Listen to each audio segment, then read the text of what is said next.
I was ladling chili into the cast-iron pot when my daughter-in-law struck my head with the skillet.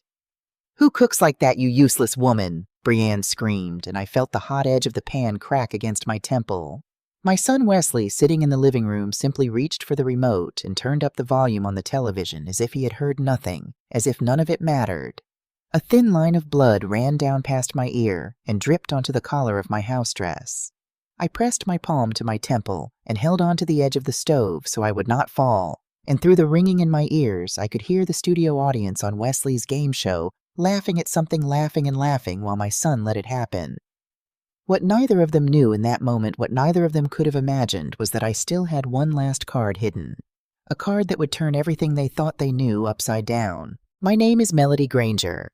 I am 71 years old, with hands worn rough by decades of kneading other people's bread and a heart that until very recently believed in family the way a child believes in the ground beneath her feet.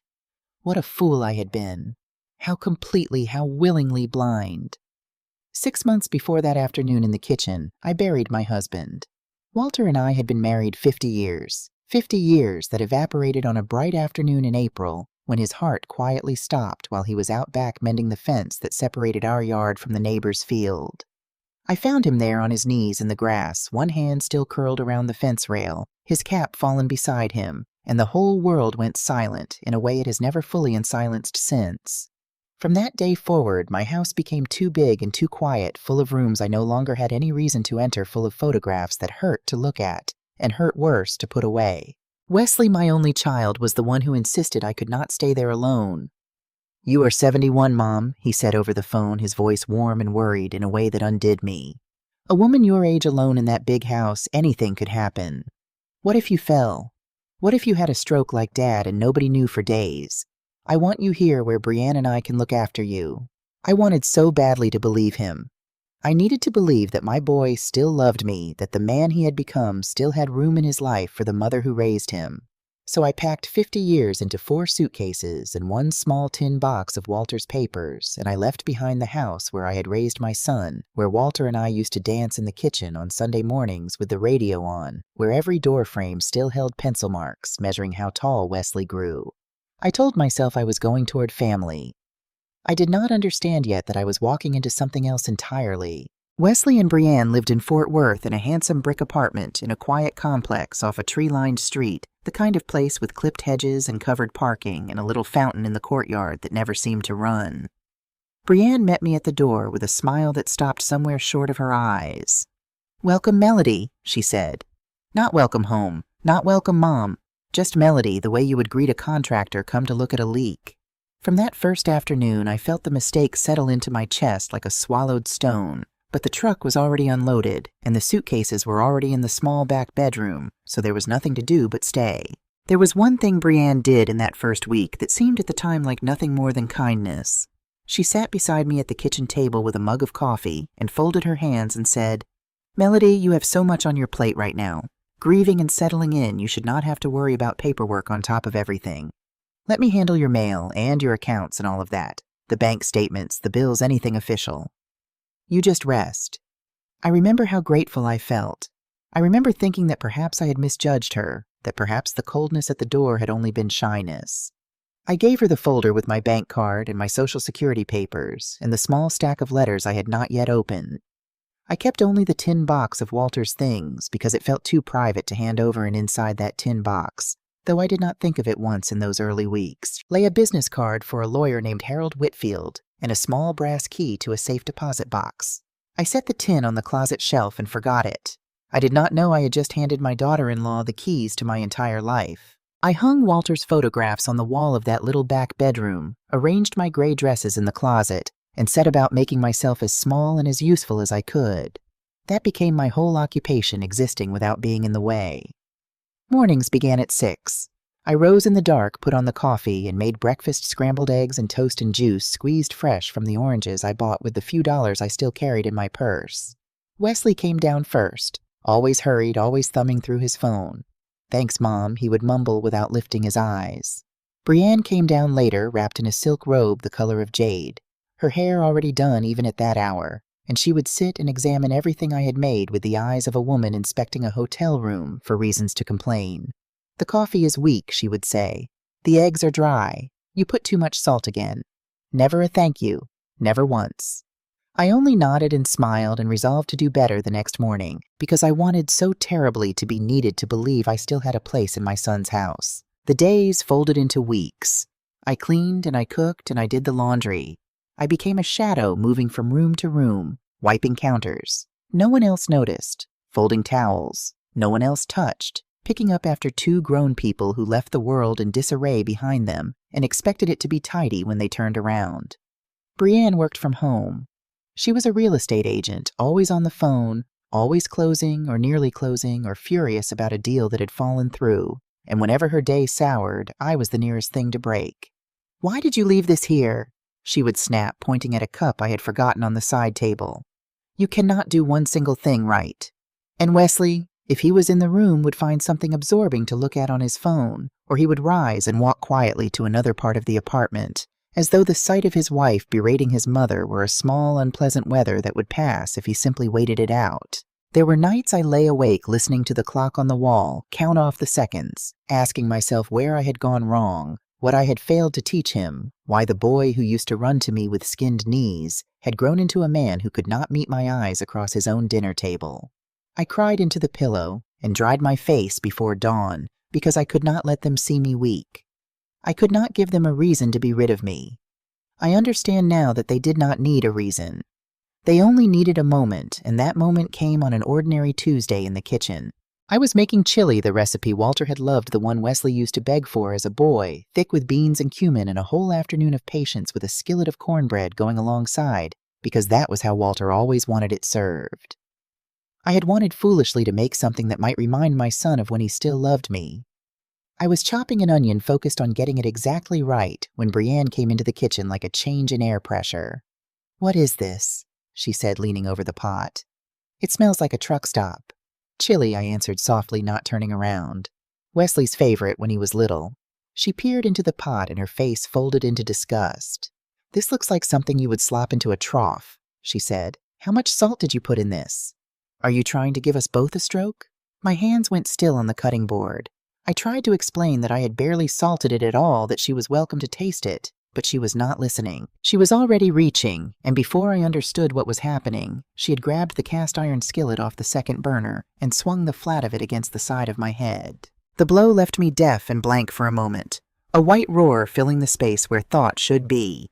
I felt the heat of the metal, felt the sting bloom into a deep throb, felt something warm slide down toward my jaw.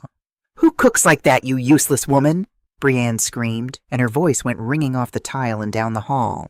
I stumbled and caught the edge of the stove. From the living room I heard the television, and I heard it get louder one notch and then another. And I understood with a clarity that has never left me that my son was sitting 15 feet away, that he could hear every word of it, and that he had chosen the noise of a game show over the sound of his mother being struck. That was the moment something inside me went out like a pilot light in a draft. The pain in my head was nothing next to the pain of that small, deliberate sound, the volume climbing while I bled. "You are pathetic," Brienne spat, folding her arms. "Look at this mess. You cannot even manage a pot of beans. I have no idea why Wesley dragged you into our home. You are dead weight, an old woman taking up a room we could rent out." Every word landed like the flat of the pan. I wanted to answer, wanted to defend myself, but my voice had lodged somewhere deep in my throat and would not come.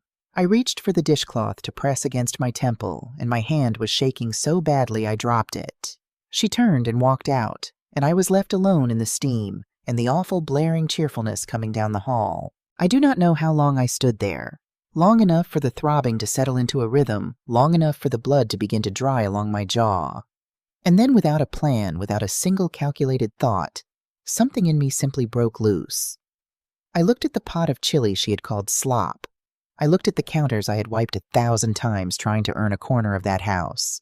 I picked up the pot and poured it hissing down the drain, and then I let it fall into the sink with a crash, and then I let the next thing fall, and the next a plate, a bowl, the whole rack from the drainer until the kitchen rang with the sound of everything I had swallowed for 6 months coming out of me at once. It was not rage exactly. It was closer to grief. It was the sound a person makes when they have finally understood something and cannot bear it. I heard Wesley's footsteps hurrying down the hall. "What was that?" He shouted, and then he was in the doorway and he stopped cold.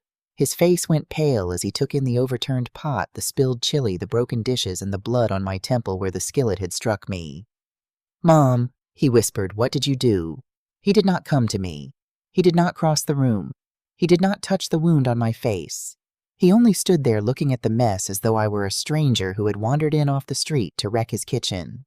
Brienne appeared behind him, and her horror curdled instantly into fury. "She has lost her mind," she shrieked, pointing at me as though I were something rabid. "Look what she did to my kitchen. She is dangerous, Wesley. Your mother needs to be somewhere she cannot hurt anyone." I looked at my son and I waited. I waited for him to ask why. I waited for him to look at the blood on my face and understand what it meant. "Mom," he said finally, and his voice was thin. "Why do you do things like this?" "Why?" I repeated the word back to him, and it came out cracked and hoarse from disuse. "Your wife hit me, Wesley. She hit me with the skillet in the head, and you turned up the television." He blinked.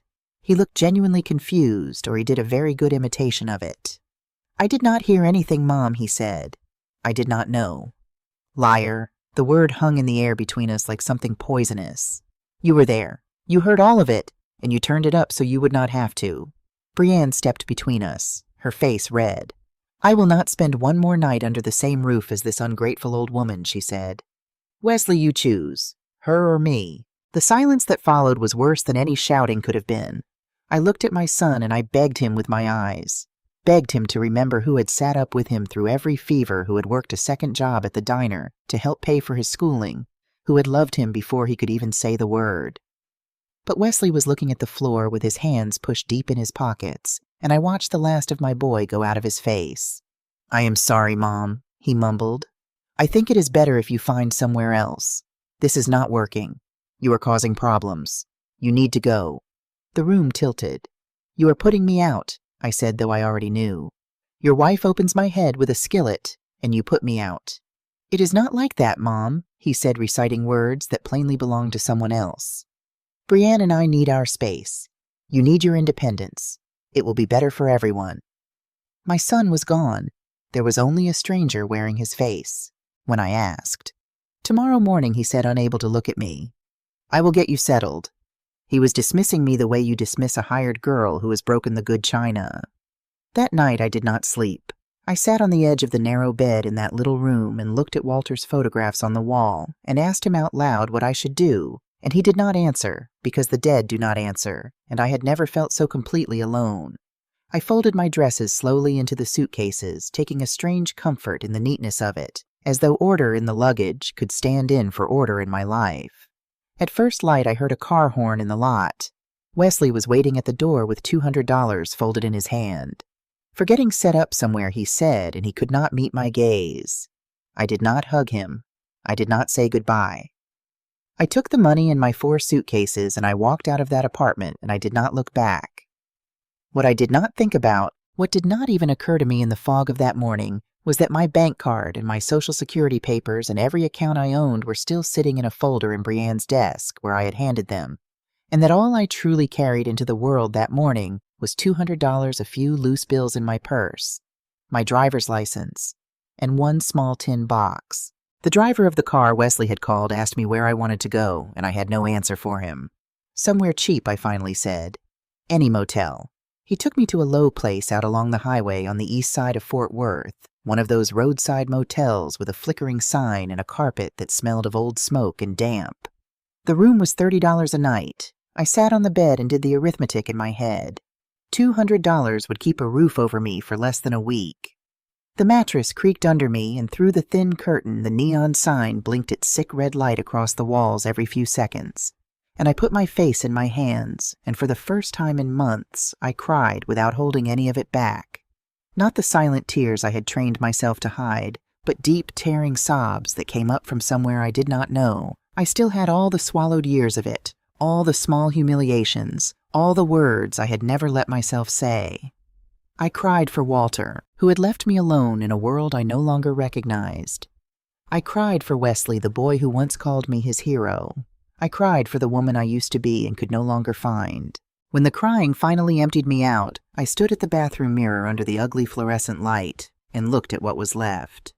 A 71-year-old woman looked back, gray hair, wild eyes, swollen, and a purple bruise spreading at her temple, where the iron had caught her a thin scab already forming.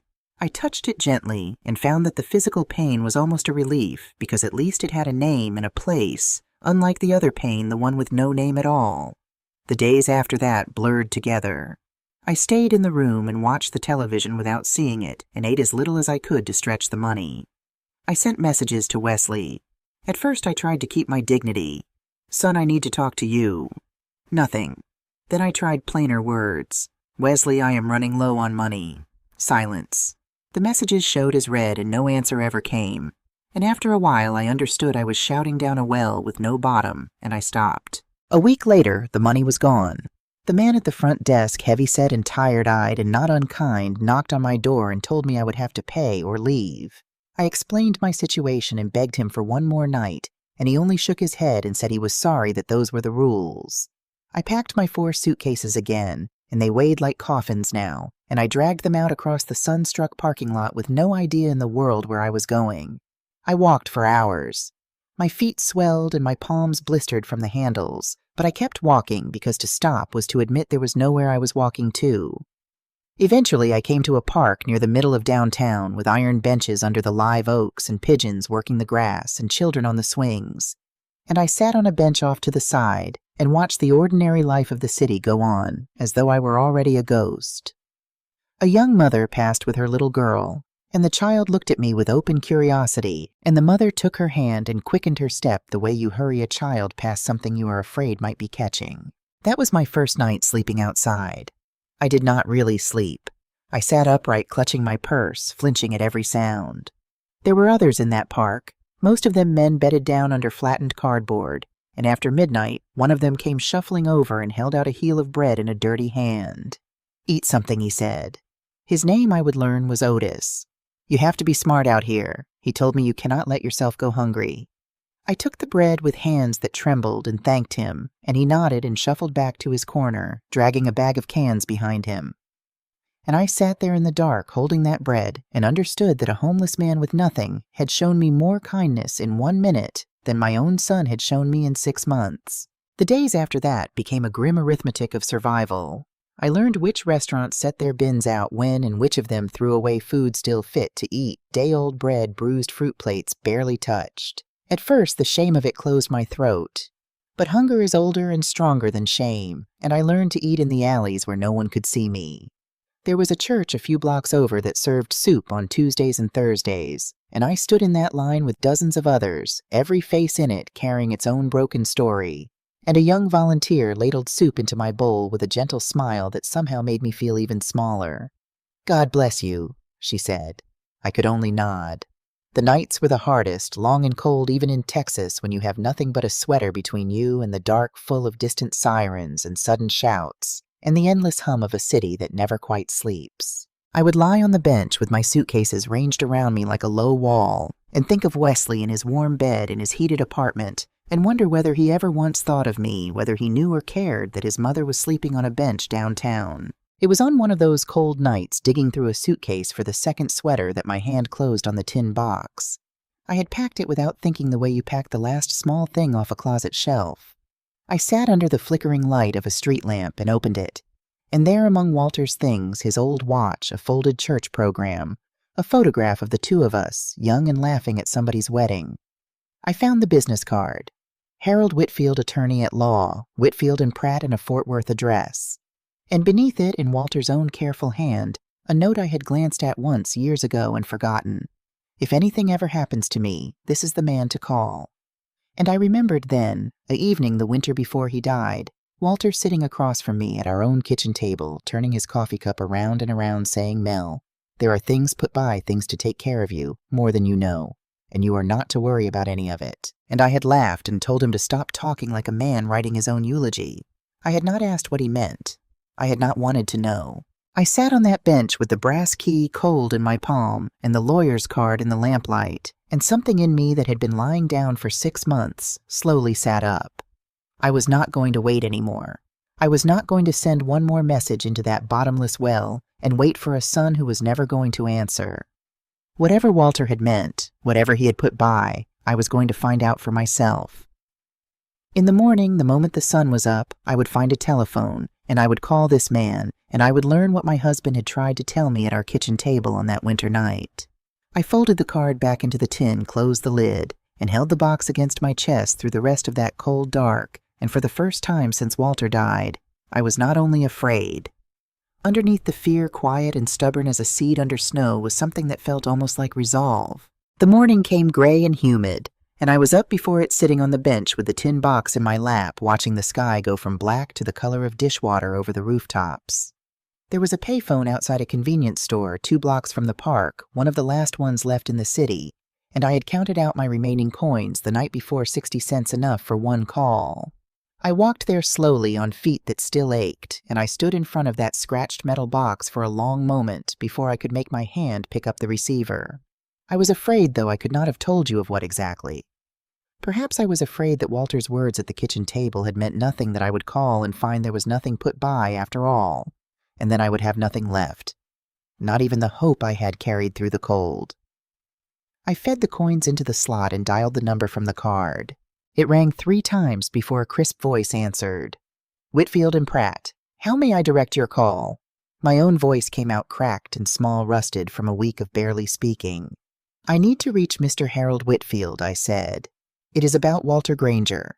There was a pause, and then the voice changed, sharpened with a kind of attention. May I ask who is calling? I am Melody Granger, I told her. I am Walter's widow. The pause that followed was longer, and when she spoke again, there was something almost like alarm underneath the politeness. Mrs. Granger, she said, we have been trying to reach you for months. Please, where are you? Mr. Whitfield needs to see you as soon as possible. I looked around at the parking lot, at the cracked asphalt, and the man sleeping against the ice machine, and I told her the name of the park. She said a car would come for me within the hour, and I hung up the receiver and stood there in the gray morning, not quite believing that anyone in the world had been looking for me at all. The car that came was black and clean with tinted windows, and the driver stepped out and looked at me without any change in his face, as though collecting a filthy old woman with 4 suitcases from a downtown park were an ordinary errand for him. Mrs. Granger, he said. I nodded.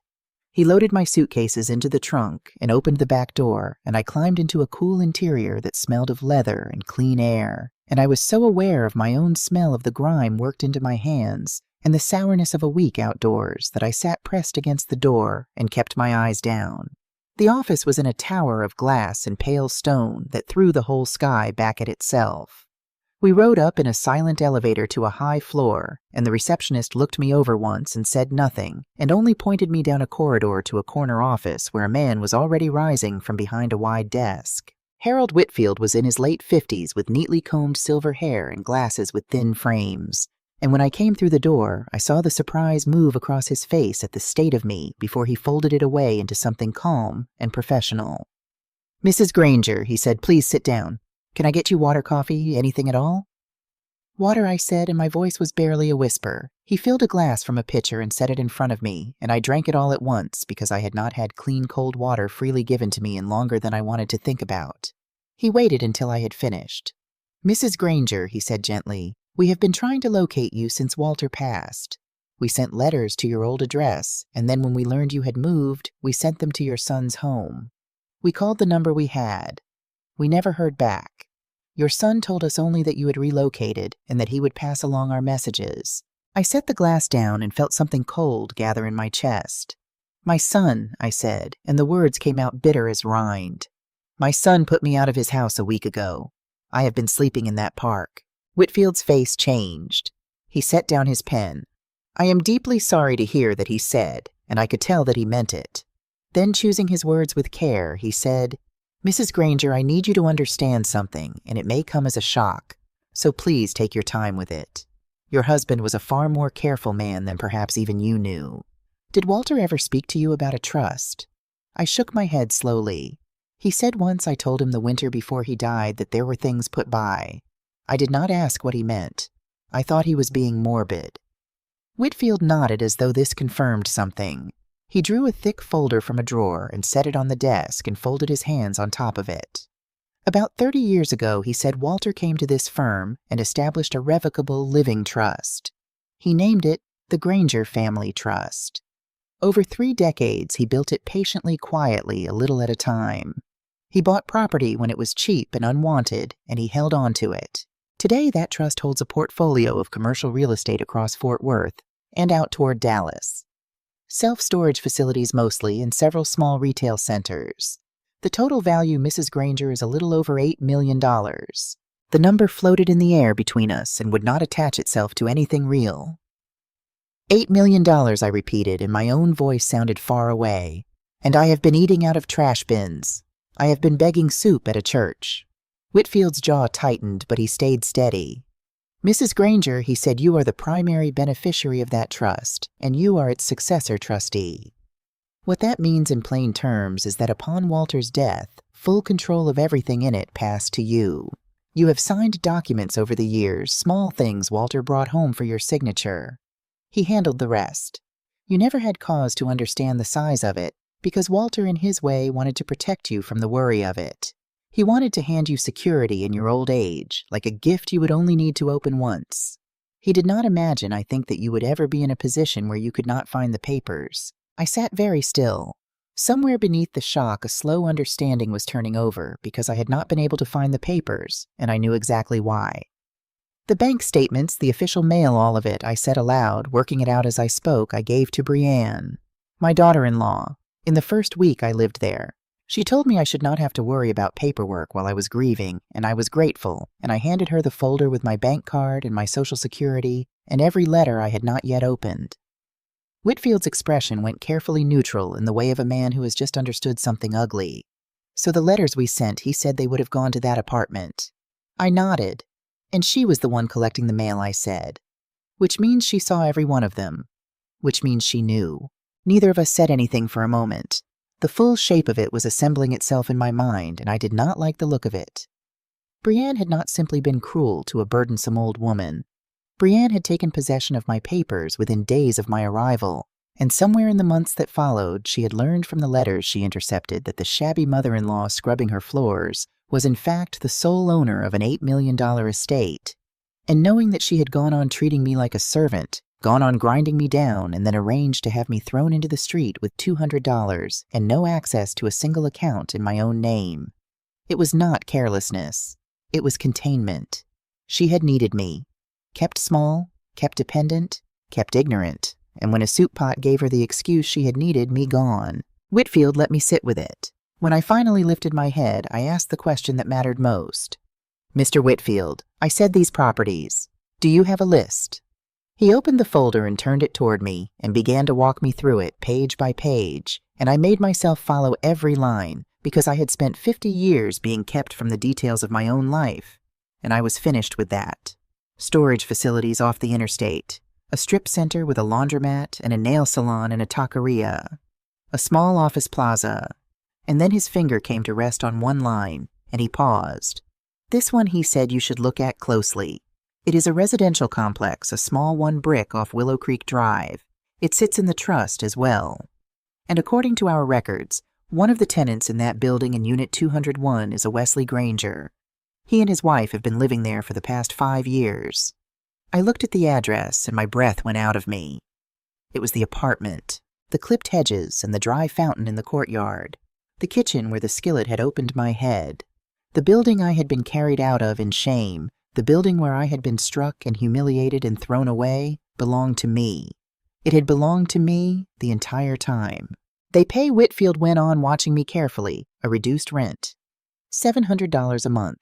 It was a family arrangement Walter set up years ago, a kindness to his son, a month-to-month understanding rather than a formal lease. The market rate for that unit today is closer to $2,100. I sat there holding that piece of paper, and I felt the cold thing in my chest turn slowly into something else, something with a harder edge. My son had paid $700 a month to live in comfort in a home his father had quietly provided, and when his mother needed shelter, he had given her $200 and a car to the highway. I did not weep. I was past weeping. I asked in a voice that surprised me with its steadiness whether I could change the terms of that arrangement. Whitfield studied me for a moment. You are the trustee, Mrs. Granger, he said. You may do as you see fit with trust property within the law. A month-to-month tenancy in Texas can be adjusted or ended with proper written notice. There is no rent control here. If you wish to bring that unit to market rate, you are entirely within your rights, provided we give the required notice and follow the process precisely. I want to be clear with you, though, that this is your decision and no one else's, and there is no undoing how it will land. I told him I understood. And then I told him what I wanted, and I heard my own words come out cold, and even as though someone steadier than me were speaking through my mouth.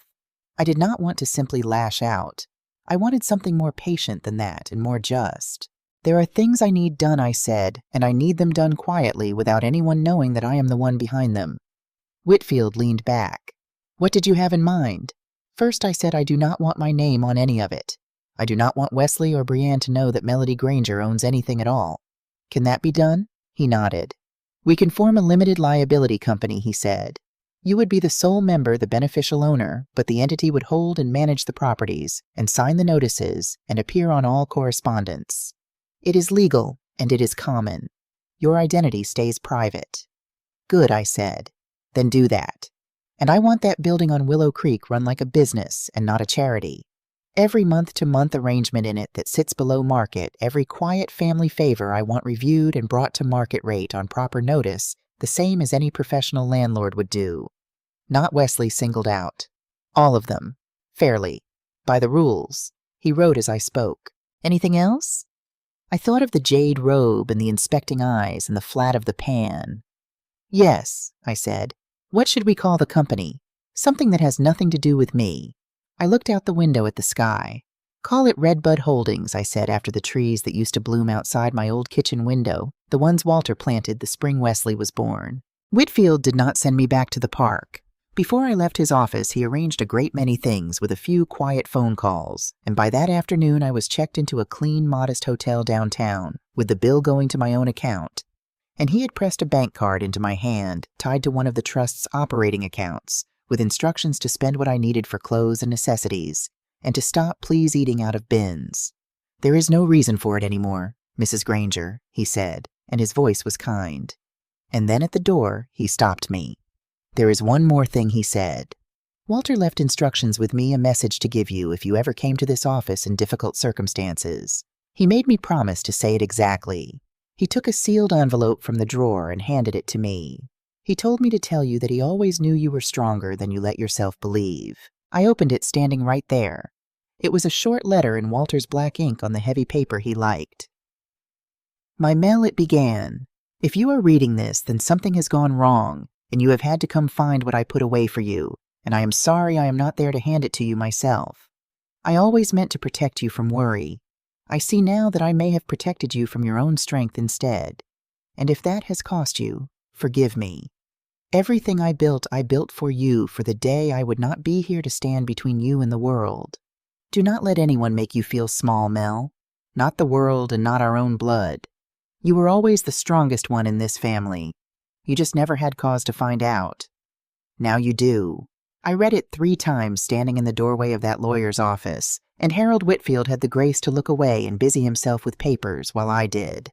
Then I folded it carefully and put it with the other things in the tin, and I understood that Walter had known somehow that a day like this might come, and he had built me a fortress and left me the key and trusted me to find the door.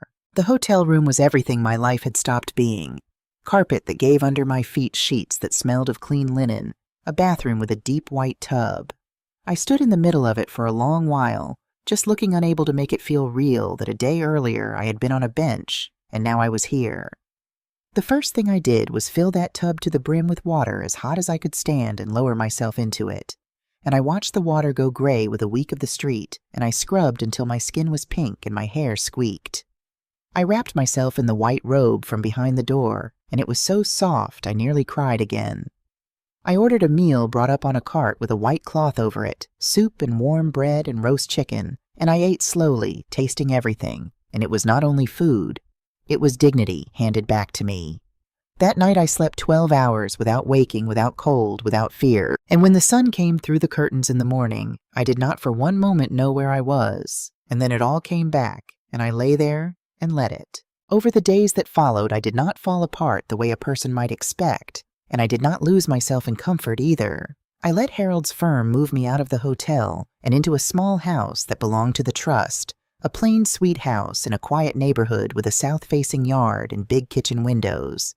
And I set about making it mine, and at the same time I set about a different kind of work. I had Harold sit with me and teach me to read the reports that came in on the properties, the rent rolls and the maintenance ledgers and the bank statements.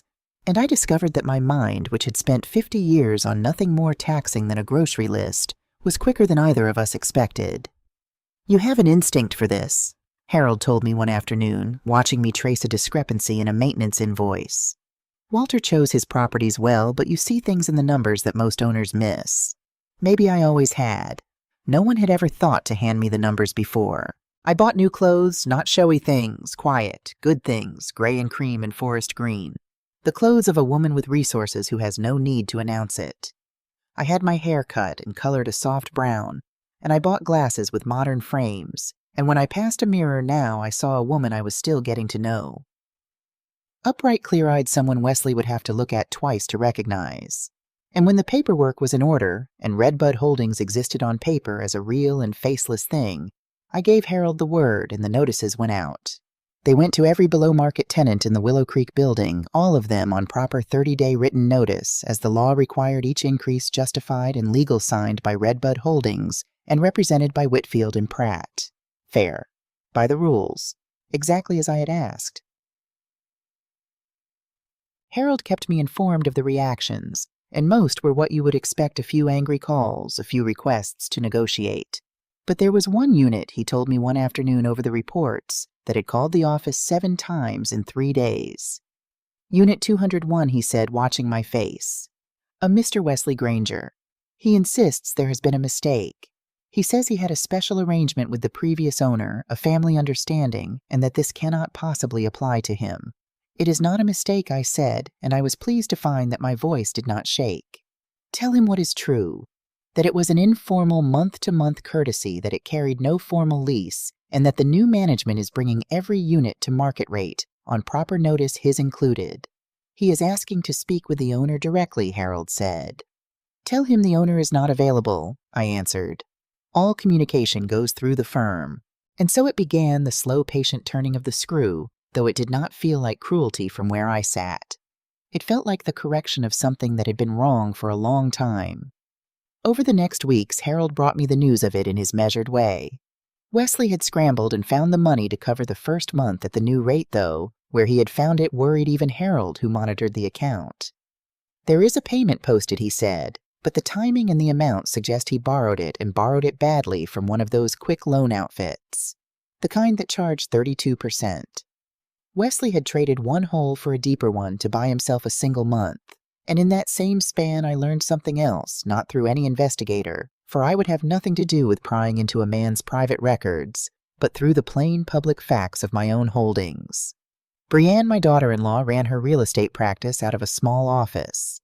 And that office, it turned out, was a unit she leased in one of the very retail centers that belonged to my trust. I sat with that for a while before I said anything to Harold. Then I asked him evenly what that unit rented for, and whether it too sat below market. He checked. It did another old arrangement, another quiet favor from Walter's day. Bring it to market, I told him. The same as the others. The same notice, the same terms, no more and no less.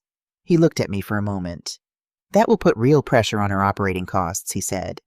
It may, but it is the market rate, and every other tenant in that center is being held to it, and I will not run a charity for the one person who opened my head with a skillet. Apply it to her exactly as you would to a stranger. Harold nodded, and the notice went out, and I did not feel triumphant, only quiet, the way you feel when a thing that has been leaning wrong is finally set up right. The pressure built the way water builds behind a dam.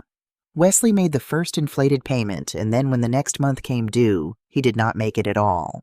He was late, and then he was later, and the calls to the firm grew frantic extensions, begged for payment plans, proposed. The owner demanded of again and again.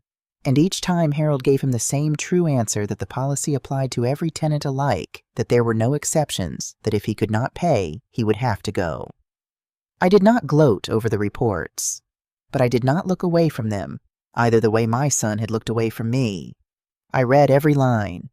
And then one afternoon, Harold told me that Brienne had been seen leaving the building with 2 suitcases and a hard set to her mouth, climbing into a taxi and not coming back. and that the neighbors reported shouting through the walls the night before, and that Wesley, by every account, was now in that apartment alone. His wife had done the arithmetic of a sinking man and stepped off before the water reached her, and she had left him to go down with the debts and the notices and the wreckage of a life that had never truly been his to begin with. When Wesley missed the payment a second time, I did not wait. Begin the process, I told Harold the full process exactly as the law lays it out, and not one step outside it. No more warnings beyond what the statute requires. He nodded, and it began the machinery of it turning slowly and correctly. A written notice to vacate was delivered giving the 3 days that Texas requires, and when the 3 days passed with the rent still unpaid, the firm filed the eviction suit in the Justice of the Peace Court for the precinct, and a hearing was set. Harold walked me through every stage so I would understand it, and I made him promise that everything would be done to the letter, every notice properly served, every date properly kept, because I did not want a single crack for anyone to slip a technicality through. And because, if I am honest, I wanted it to be unimpeachable in the deepest sense. Wanted to be able to say to myself and to Walter that I had done nothing but hold my son to the same rules that bound every other person in that building. In the days before the hearing, I learned from Harold's quiet updates how far things had fallen for Wesley. He had lost his job. He had been let go from the sales position he had held for years for lateness and distraction, and the general unraveling that debt and a collapsing marriage will do to a man. He had borrowed from the quick loan outfit at their ruinous rate, and could not keep up. Brienne was gone for good back to her parents in another state by all accounts, and posting things on her public profiles about weak men and wasted years, never once mentioning her own part in any of it. And Wesley was alone in that apartment, packing boxes, and a neighbor had told the building manager that they had seen him crying in the hallway one night as he carried things down to the dumpster. That image reached into me and turned something that a mother never fully hands over. But I did not call him. I did not send money. I had learned at last, and at great cost, that rescuing a man from the consequences of his own choices is not love. It is only postponement. Wesley needed to reach the bottom, the true bottom, the one I myself had reached on a park bench with a stranger's bread in my hand, because only from there is there anything solid to push up against. The hearing was held on a gray morning that threatened rain in an old county building whose hallways smelled of floor wax and stale coffee.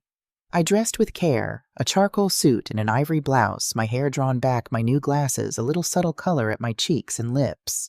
I looked at myself in the hotel mirror before I left and saw a woman my own son would not know at a glance. And I took the last bench at the back of the small courtroom, one more anonymous face among the people waiting on their own troubles. Wesley came in 15 minutes before the hour with a young lawyer in a suit that had seen better days.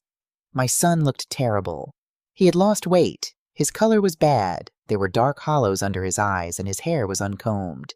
He sat down in the front with his back to me and did not once turn around, and I watched him the way you watch a stranger in a waiting room, with a distance I had not known I was capable of. The judge was a woman of about 60 with an efficient, unsentimental manner, and the case took less than 20 minutes. Wesley's lawyer argued that the increase had been steep and sudden, that his client had lived there 5 years with a clean history, that he deserved more time. His voice carried no conviction, because there was none to be had.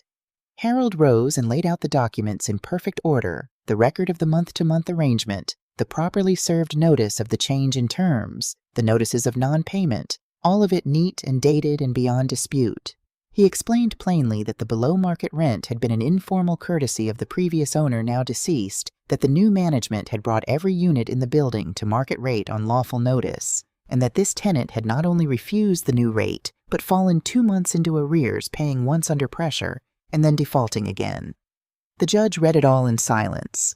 Then she looked at Wesley and asked him directly whether it was true that he currently owed 2 months' rent under the new terms.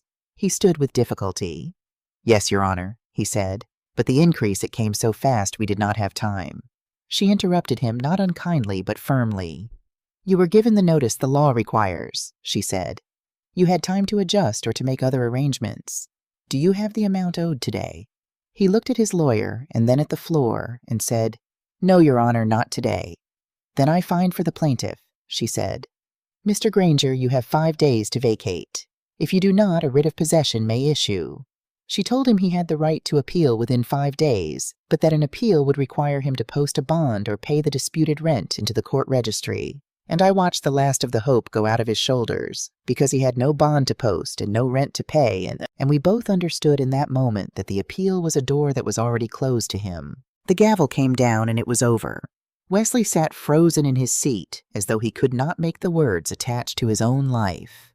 His lawyer gathered the papers and touched his arm and steered him up and out, and they passed down the aisle within a few feet of my bench, and my son did not see me, because I was no one to him now, one more gray head in a public room. I let him go by. Then I sat a while longer as the next case was called, letting the fact of it settle. I had won. Legally cleanly, without a single dirty step, I had won. But there was no triumph in it, only a strange hollowness, the quiet after a hard rain. I want to tell you about a letter that came to the firm around this time because it matters to who I had decided to become.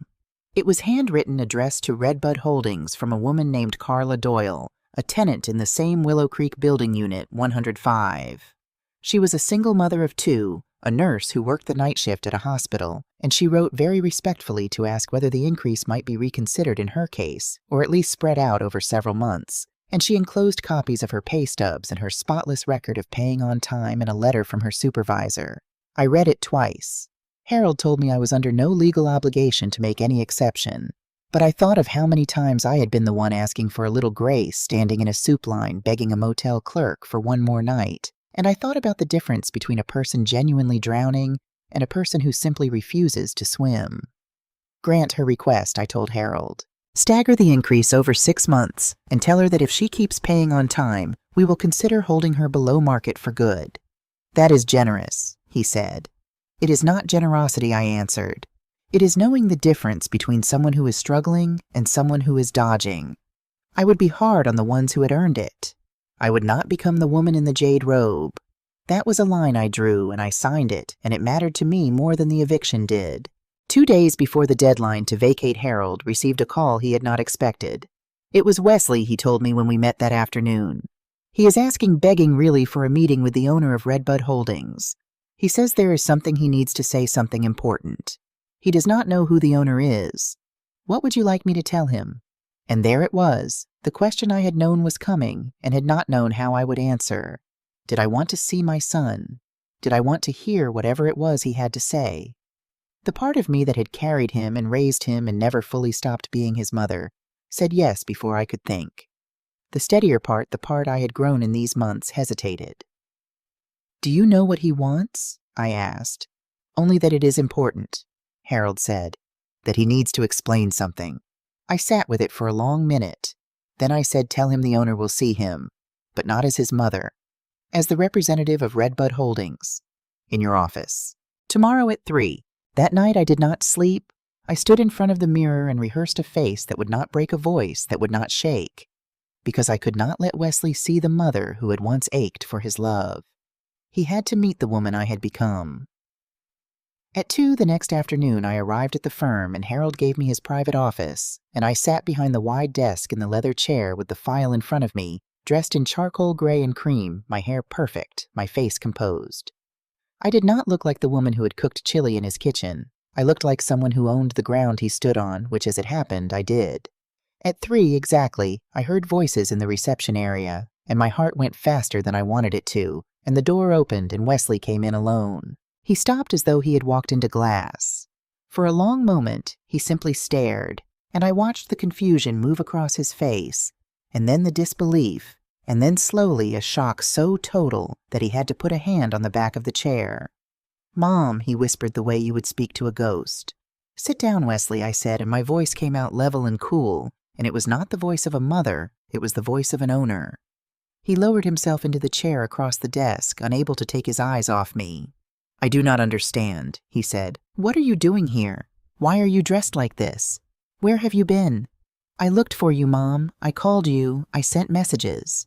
That word, that lie, was the thing that steadied me completely. No, I said. I checked my phone every day. There was not one call from you. There was not one message. After you put me out of your house, you never reached me once. He opened his mouth and nothing came, and his eyes filled. Brienne said it was better to give you space, that you were angry that in time. Brienne said I repeated and let the silence stretch. Since when, Wesley, did you let your wife decide whether you would look for your own mother? He put his face in his hands and his shoulders began to shake, and he wept openly the way he had not let himself as a boy. I am so sorry, Mom, he said into his hands. I was a coward. I let her treat you the way she did. I let her put you out. I turned up the television because I did not want to face her, because it was easier to sacrifice you than to risk my marriage. There it was, the confession I had waited months to hear, and I felt none of the release I had imagined. I only felt tired and old and sad. And now I said, do you weep because you are sorry, or because you have just discovered that the poor old woman you threw away owns the roof you have been living under? Would you have come to apologize if I were still nobody? He lifted his ruined face. I do not know, he said, and I gave him that much that he did not lie to spare himself. I do not know, Mom, and that is the worst thing I have ever had to say. I do not recognize the man who did those things. I let him sit in it a moment, and then I said the thing I had come to say. Then let me tell you what the worst of it was, Wesley. It was not the skillet. It was not the park, or the cold, or the food I took out of bins to stay alive. It was the sound of that television getting louder while I cried out. It was knowing my own son heard me and reached for the remote. He sobbed harder, and I let him, and when he had quieted, I reached into the file and took out a set of documents and laid them on the desk between us, and this was the thing he did not know, the thing I had saved for last. These are copies, I said, of certified mail the firm sent to your address over 5 months trying to reach me after your father died. Registered letters, every one of them. And these, I said, sliding the second set across, are the delivery receipts. Look at the signatures, Wesley. Every one of them was signed for. Not by you. He looked, and I watched him read his wife's name written again and again in her own hand, receipt after receipt, letter after letter that had come to that apartment and been signed for and hidden. She knew, I said quietly. Within weeks of my moving in, she took my mail and my papers off my hands as a favor, and she read those letters, and she learned exactly what I was worth. And then she went on working me like a servant and grinding me down, and finally throwing me into the street, all of it, knowing that the old woman scrubbing her floors owned an $8 million estate and the very apartment she lived in. It was not temper, Wesley. It was never temper. It was a plan. She needed me kept small and kept ignorant, and then she needed me gone. And you, I said, and my voice did not rise. You did not have to know the plan to serve it. All you had to do was turn up the volume. Wesley stared at those receipts as the whole architecture of the last year rearranged itself in front of him, and I saw him understand finally and fully, not just that he had failed me, but that he had been made a tool in someone else's cruelty, and had been too comfortable and too cowardly to notice. He made a sound I had not heard from him since he was a child, and he wept for his father and for me, and for the man he had let himself become. He asked me when he could speak whether I had done all of this for revenge. It was a fair question, and I gave it a fair answer, and I surprised myself with the truth of it. No, I said, I did not want revenge. I wanted justice, which is a different thing. I wanted you to feel just once what it is to be discarded and counted as nothing, so that you would understand what you did. And I wanted you at the bottom, because a man does not rebuild from anywhere else. The eviction stands, Wesley. I am not going to lift it. You need to leave that apartment, and you need to leave the whole life it belonged to. He nodded, wiping his face, and he did not argue, and I think that was the first honest thing he had done in a year. He asked me at the door before he left whether one day when he had gotten himself right, he might be allowed to call me, just to know I was well. I told him he could try, but that I would answer only when I saw actions and not words, and that forgiveness was not a switch I would throw simply because he had finally been made sorry. He said he understood. He said thank you for seeing me, and he went. The days after that passed in a kind of quiet. Harold told me Wesley had vacated the apartment a full day before the deadline, left it clean-handed over the keys, and driven off in a taxi with 3 suitcases, and the look of a man who had lost everything he thought was his. I did not ask where he had gone, and Harold did not know. A part of me wanted to send someone to make sure he had a roof, and I held that part still because he was a grown man, and the whole point had been to let him stand on his own. Brienne had disappeared into another state, and another story, one in which she was the wronged party. With the apartment empty, I had it renovated top to bottom, new floors and fresh paint and good appliances, and it rented within a week at full market rate to a young professional who paid on time and gave no one any trouble. But the building was not the only thing I remade. I remade myself as well. I left the hotel life behind and made that small trust house into a true home. I did the work myself this time, chose the furniture myself, hung Walter's photographs in the living room, but left room on the walls for pictures not yet taken. I planted roses along the south fence and tomatoes in pots and herbs in a box under the kitchen window, and I took a painting class at the community center down the road and discovered I was not hopeless at it, that after a few months of muddy failures, I could put down a landscape or a still life that pleased me. And I began to volunteer at the very shelter that had been full the night I most needed it, the one that had turned me away. I served meals there twice a week, and I listened to the people in that line, every one of them carrying a private road to ruin, and I gave money generously, but I gave the other thing too, my time and my attention, which I had learned the hard way was worth more. One afternoon while I was ladling soup, I looked up into a face I knew. It was Otis Cleaner now, steadier with something like hope back in his eyes. "Grandma," he said, surprised. "Is that you? You look different." "I am?" I told him, and I smiled. I found myself. 3 months went by with no word from Wesley, and I will not pretend I did not feel the silence, but I let it be, and I went on building my life. Then one Saturday morning while I was watering the roses, my phone rang a number I did not know. I almost let it go. "Hello, Mom," said Wesley's voice, but changed steadier than I had heard it in years. "It is me. I know you said you might not answer. I needed to try anyway." I asked him where he was. "In a little studio across town," he said. "Nothing to speak of, but it is mine. I pay for it myself. I am working nights in a warehouse. It is not much, but it is honest, and I am paying down what I owe a little at a time. I am in therapy every week trying to understand why I did what I did, why I let her turn me into someone I did not know." I felt something in my chest loosen by a single degree. "That is good, Wesley," I said, and I meant it. He said he was not calling to ask for anything. He only wanted me to know he was trying. And then, carefully as though the words might break, he asked whether someday, whenever I was ready, if I was ever ready, we might have a cup of coffee together. I looked at the roses I had planted with my own hands, blooming now in coral and pale yellow, and at the little house I had made into a sanctuary, and at the whole life I had built up out of ashes. Maybe I said at last, "Someday, when we are both ready." "All right," he said, and his voice caught. "I can wait. I have learned how to wait. I love you, Mom. I know I have no right to say it after everything, but it is true." I know I whispered, and I hung up, and I stood in the yard with the morning sun on my face for a long while. I had not forgiven him, not fully, not yet, and perhaps I never entirely would. But I had learned that there is something that matters even more than forgiveness, and it is this. I had found my peace. I had found my strength. I had found my own voice after 71 years, and I was never going to hand it to anyone again. I went inside and took out the leather notebook I had begun keeping, and I wrote a single line before I put it away. I learned to forgive myself for waiting so long to stand up. Self-love is not selfishness, I wrote. It is survival. It is dignity. It is the ground everything else is built on. Outside, the wind moved through the redbud trees, and a bird sang somewhere close, and I, Melody Granger, 71 years old, widow survivor, owner of everything my husband had quietly built, and of the far harder one thing he could not leave me, my own reclaimed self, simply sat in my kitchen and existed whole and free and belonging to no one but me,